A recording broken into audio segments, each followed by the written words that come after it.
Okay, this is part two. This is editing the message portion of the service PowerPoint, the message or the sermon portion. The message for the current week typically arrives by email on Thursday or Friday.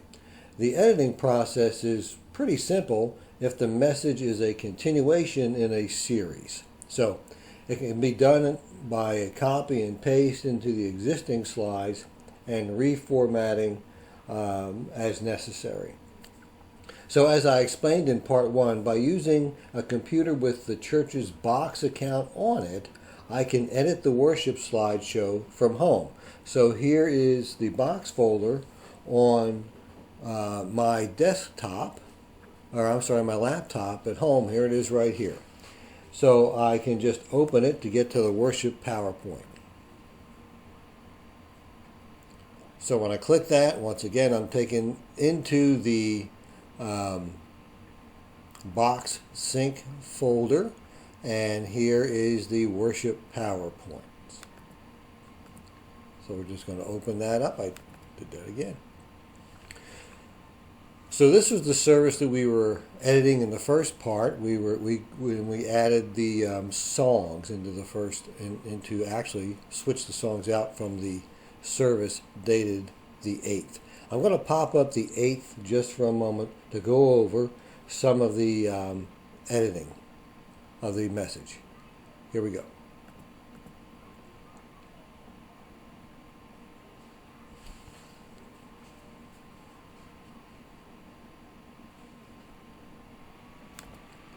So this is the PowerPoint from the 8th. It still has the old songs in it because we didn't change. We actually saved our changes under a new file. So I'm just scrolling down here, just grabbing and pulling down until I get down to the message area. Where it's right here. Here we go. Okay, so this is my message slideshow. You can see just looking at the first few slides. I'm going to click it up here. This was week 3. This is the title of the message. This is the scripture message for the week.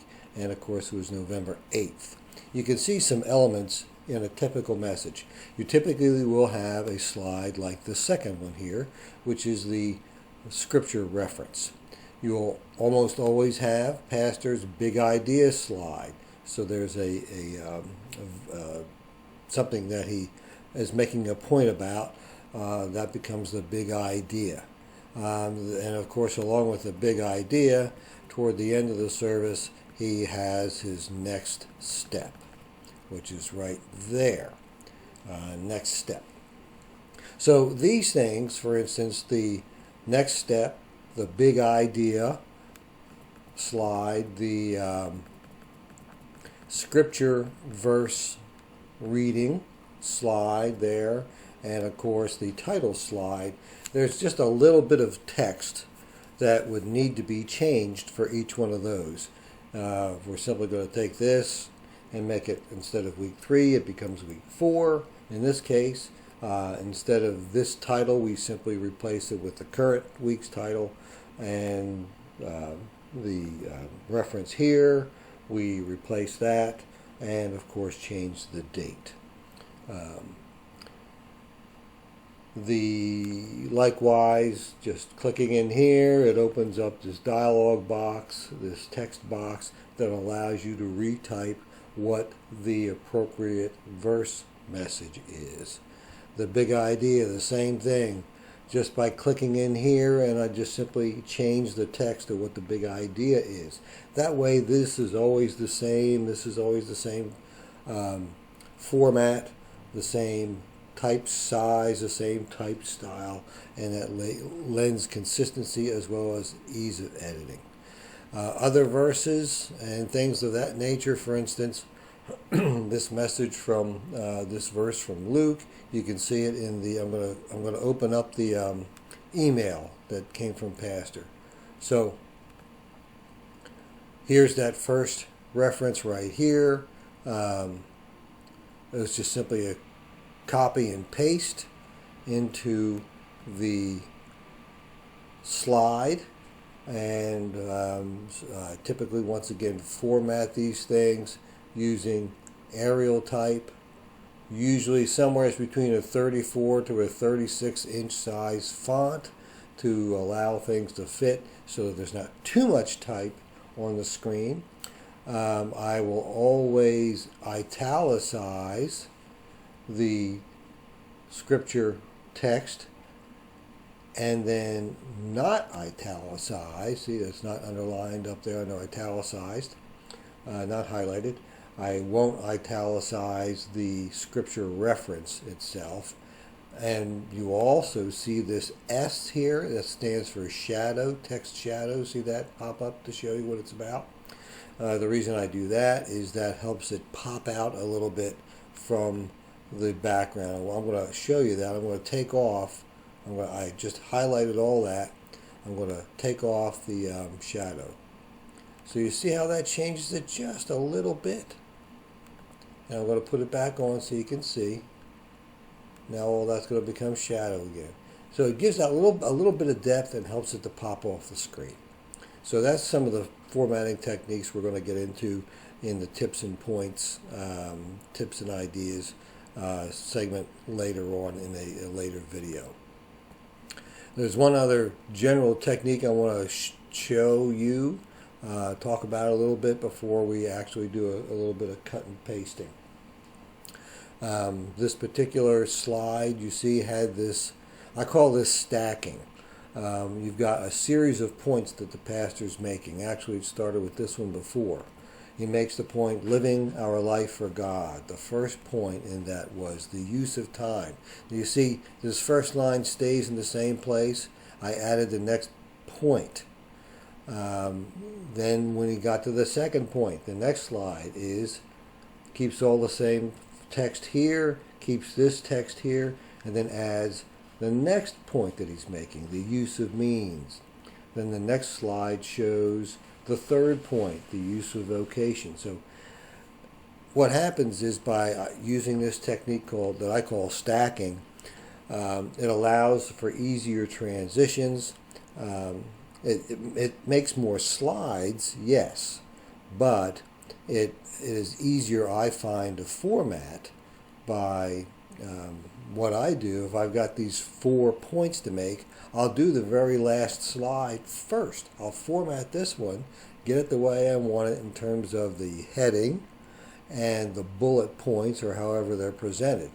So that's going to be my starting point, really. And then I duplicate that slide and delete point, in this case, point number 4. Duplicate that slide and delete point number 3 to get that one. Duplicate the slide with 2 points and then delete the second point to give me that one. So I just work backwards. So I format the last slide and then work backwards through the stack, so that when you look at it on the screen, you see this, this, this, this, and then this. So those transitions are easy to see, easy to follow on the eyes. There's not a whole lot going on. There's ways that you can build all that on the one slide, but it makes for a bit of a confusing slide if you're the person who's trying to run the slideshow.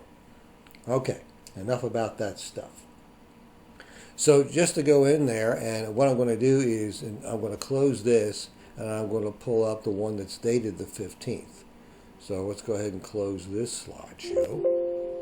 I'm going to say no because I don't want to save any of these changes. Let's open up this one, which is the one we did the song switches in. So just to show you what I was talking about, once again, I'm going to go to my email that I got from Pastor. This is last week's, the one for the 8th, you see.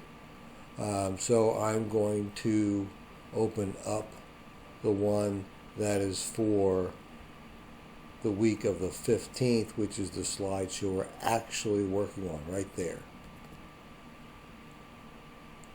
So,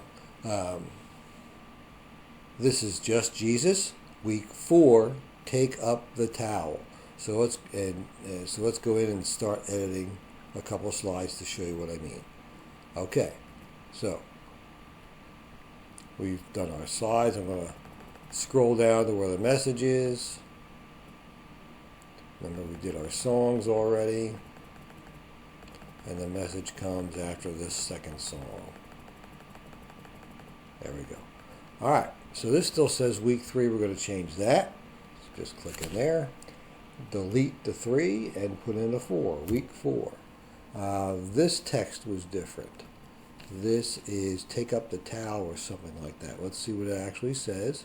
It's take up the towel, capital T, capital U, capital T. Okay, so I'm just going to overtype that. Take up the towel. And then delete the old one. There, take up the towel. And the scripture reference is John 13, 1 through 17. So just retype that there. 13, 1 through 17. Delete, delete, delete, delete, delete. Get those out of there. And of course you want to go in there and change the date. 15. And I'm just tapping clicking on the mouse to get inside this text editing box. You see the edges of the text box here that I've drawn in there? Okay, so that's all I'm editing. I'm just going there and editing those text items. All right, so now we've got the first slide. What's the second slide? Go back to our email. The second slide is John 13, 1 through 17. So easy enough. Just go in here. We're on the second slide. Click in there to bring up the text box. So, John 13, 1 through 17. Simple as that. There. So that's there. So then what's the next slide to edit? Once again, now we've got a big idea. Jesus says we should serve. So here we go. I'm going to, once again, I told you these things that are easy to overtype, just go ahead and retype them. Jesus says we should serve. Oh, gotta fix that.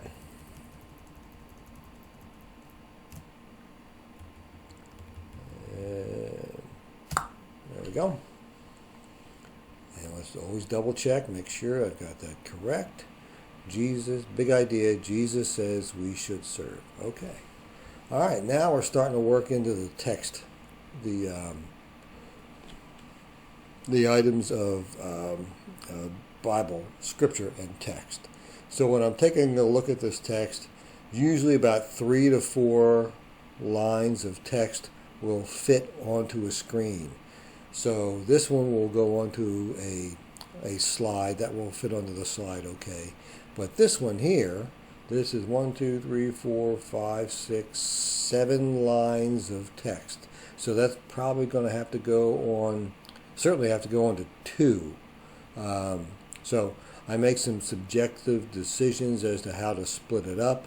I try to split it up in terms of concept and copy and paste those onto subsequent slides and just lay it out that way so that it kind of reads through better. It's easy to see. There's not too many words on the screen.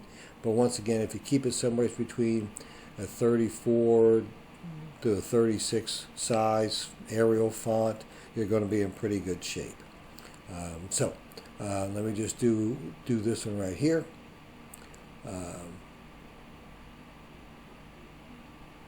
Just going to take that whole thing. I highlighted the whole deal. Right click, copy. And let's go back to our PowerPoint. And now a couple ways we can do this here. We can delete this text right here by just clicking on that edge left click on there, and then hit the delete key, and it takes that out of there. Now I can right click and paste. Now I'm putting my text in. Okay, so I tend to try to line things up the same way week after week. So I've highlighted all that text inside there. So we go up to our font, it's Arial. Our font size, we're going to bring this up to, let's try 36 because there's not a whole lot of text, but we'll see what it looks like when we're done editing it. Already I see I don't like some of the things. Okay. We've got to add the shadow effect. You see that change? We've got, this is pretty good. I will drop the scripture reference from 36 to 32 just to make that a little bit smaller. And then I'm going to tab or space bar it across a little bit. So taking a look at that, that's not bad. I'm going to click here, left click, hold onto that box and drag it down just a tiny bit so it gets to where I like it. So that's not bad, except one more thing. I don't like this big number 5. So I highlight the number 5, right click on it, go down to font, and I make that a superscript. So that's going to be a small number. See how it changes that?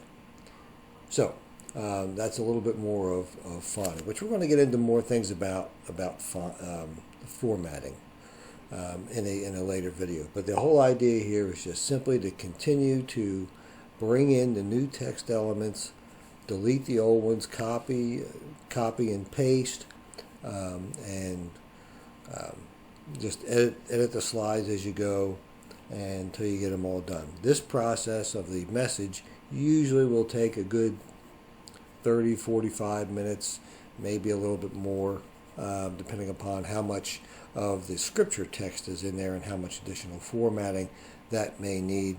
And sometimes the stacking process, if there's a couple multiple point slides, multiple point items which require that stacking process that we looked at, that may take a little extra time. Basically, that's it. When you get done, you just, once again, we're working on the 15th. This is the actual thing for the 15th. So we're going to save it right here, and I will finish it later. You don't have to watch it. So we can do a save, or just do a file save from here. File, save, or just hit the little icon right there, and that saves it.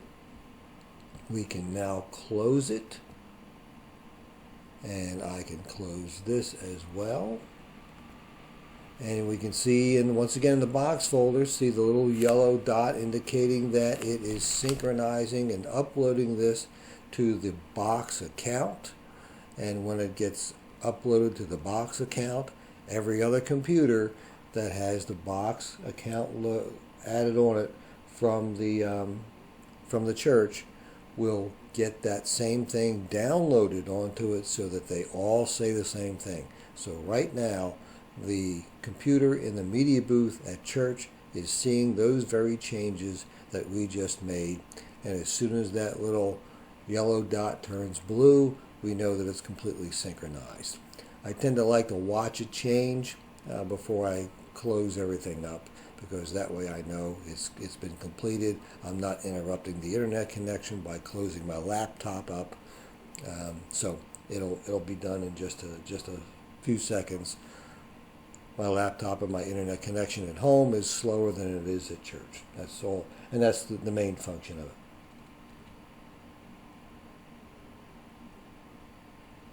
All right, so I'm just going to go ahead and close things here. I know that's going to happen, so we're just going to stop the video. And we'll do some more in the next video.